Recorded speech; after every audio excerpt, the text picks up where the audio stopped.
Imagine if, whenever members of your association came to your website, they were easily able to find industry insights and videos and expert thoughts. Imagine if they could find it quickly and easily, and they weren't blindly searching everywhere, and they weren't looking through old emails thinking, I'm sure I read that the association wrote something like that.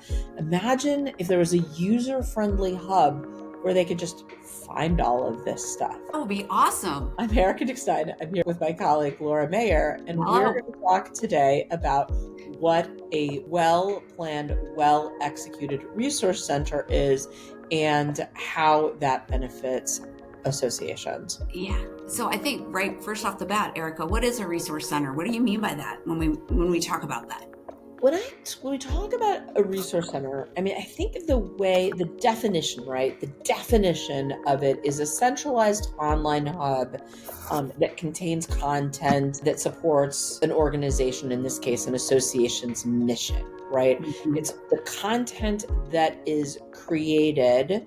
It's typically in a variety of formats. There might be videos, there might be white papers, there are all kinds of different assets that are created and then for any given association that then can be shared with members, with members of the press, with anybody who might come and have an interest in the topic for which associations fundamentally advocate on behalf of. Yeah, and I think it's important to know that although there's a lot of information there, it's not just a big dump of stuff, right? Like from the back end perspective, the work that goes into it really, and what takes most of the time is creating those taxonomies or that information architecture and really understanding who your users are and what the journey they want to take and how they want to get to their answers and how quickly they can get to their answers. That has to be very well thought out of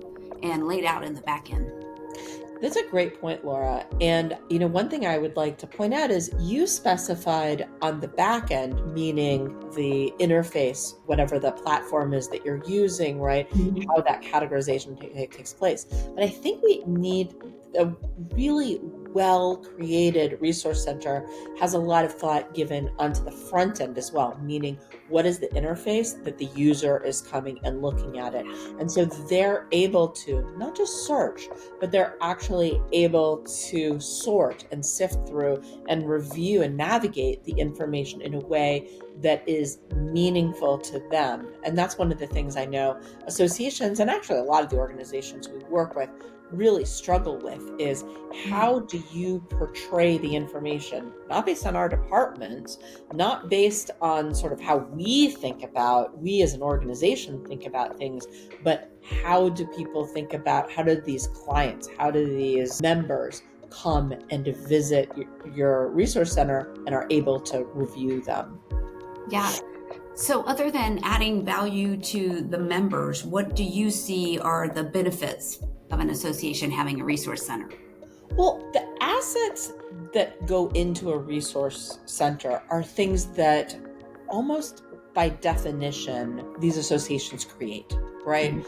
They're going to create these, whether it's because they've written a press release about something, or they are writing a white paper as a piece of advocacy, or whatever it is, they're creating these pieces, these assets, right? And why should they be created just for that one instance that they're created for, right? That's just silly. These have sort of an afterlife, so they become these centralized informational hub, and that adds member value and member retention for people, right? Sometimes we're not really getting into it in this video, but these member hubs, these resource centers can be members only, and then they can be Right. used as a Yeah. carrot to join a membership organization.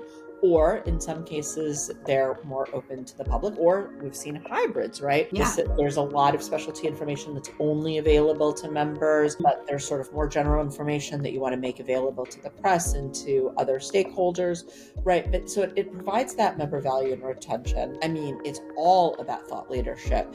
If you Definitely. are an association, you live in this area of thought leadership, professional development. If you've got young people who are first entering into this industry, being able to provide them with these assets, and finally improving efficiency. I mean, one of the things that we know from our association, from the associations with whom we work, they're always so much smaller than they seem. They Yeah. seem like they're huge because they get a lot done. They put on these conferences, they're in the news, but they're very small. So if they have people calling them all day long saying, hey, I know you did X and such, can you get members calling them all day long and asking, can you put this in my hands? I know you did something about this, can you find it? Can you help me find it? They don't have time for that. So having a resource center creates for them an ability that they don't have to do that. Yeah, definitely. So, having said all that, resource centers can become big dumps of content, and they can be unwieldy and they can be unmanageable. What are some of the best practices when doing an association resource center? Number one, talk to your members first. Yeah. Right. And I think that goes without saying for most of the digital strategy that you're going to do for your members is you want to talk to them first. You want to make sure that you're really hearing their voice. User Because they're going to personas, know user journeys, right? All of that. It's the foundation of everything. exactly. And they're going to help you understand sort of how that works. And a good digital marketing firm who's helping you with this is going to create for you ways that you can talk to those members in a very defined way so that you are answering defined questions, not opening up the world to blue sky. There is a time and a place for blue sky interviews with members. This is probably not one of them, right? This is where you want to sort of more limit the scope.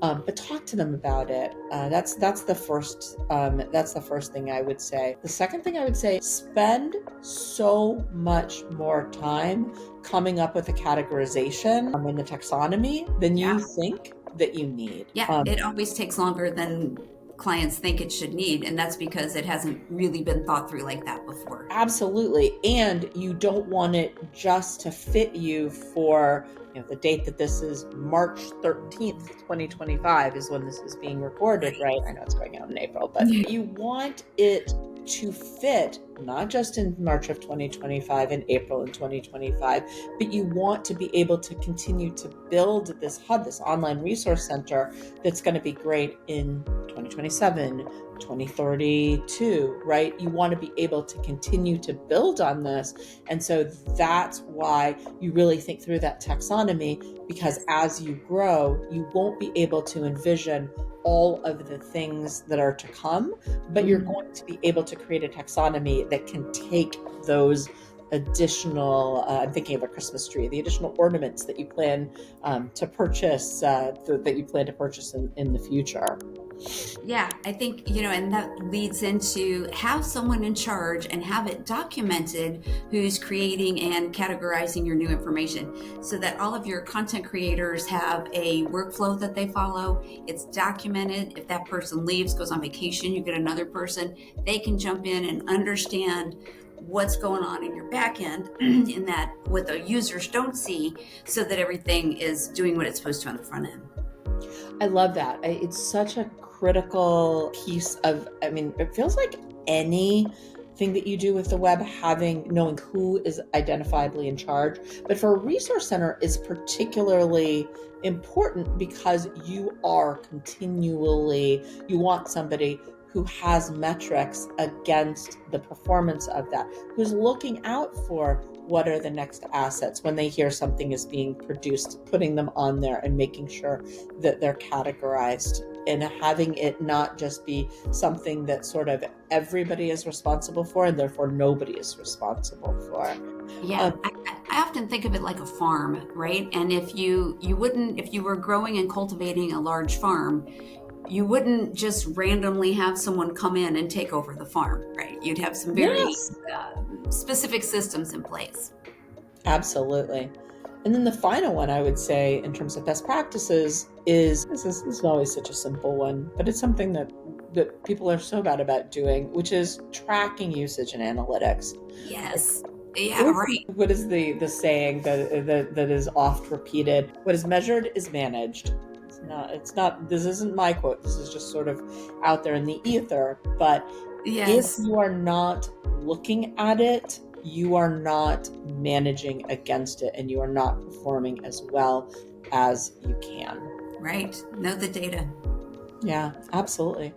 Laura, thank you so Erica, much. thank This was you. another fabulous conversation about that I think and hope will be very beneficial for people who are watching. So thank you so much for joining. And for everybody who's watching this video, thank you so much for watching all the way through. If you enjoyed the topic, please like this video. We'd love to hear comments. We'd love it. Oh my God, we'd love it if you subscribed to our channel. And if any of this resonated and you're thinking, wow, either whether it's this kind of, it's a resource center or something else, we'd love to chat with you. Please go to our website, springinsight.com, and sign up for a consultation. And we'll chat about the work that you do and whether or not Spring Insight would be a great partner for you. Have a great day.